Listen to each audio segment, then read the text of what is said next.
So the strategies that we're going to talk about here will build trust and help you and your kid feel anchored. So first exercise that we're coming up with here in the spiritual project is something I call the gratitude jar. I'm sure I'm not the only one that's termed it that way. You could probably find online that somebody came up with this idea a long time ago. So I brought a jar. It's got these little plastic green stones in them, just for visual, because I didn't want to bring just an empty jar in here. But the exercise, the gratitude jar, this is what you want to do. Grab a jar or any other container. It doesn't have to be, this thing, and some slips of paper. They could be like sticky notes, anything like that.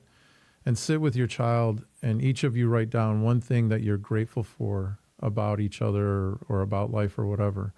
So as an example, you could say to your kid, hey, I'm grateful for your smile. And then once you two have your little slips of paper, put them in the jar, and then come back to them a month later.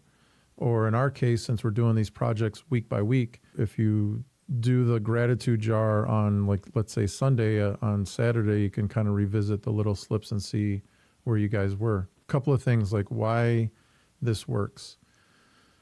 This builds a habit of noticing the good in each other, fostering a deeper emotional and spiritual bond.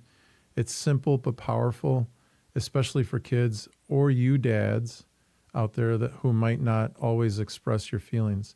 And one of the things that I recognize in my life, my dad was not one of these dads that are hug and kiss you all the time. He got like that later in life, but not when I was younger.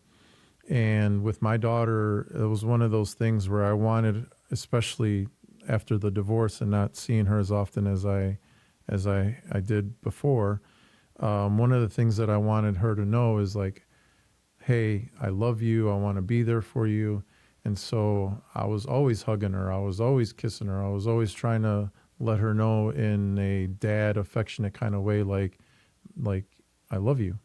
And so the exercise of the gratitude jar, I think, is kind of cool because as a dad, if you hang on to the jar, years from now, you have all these little slips of why your kid was grateful for you, like the little things that they wrote down.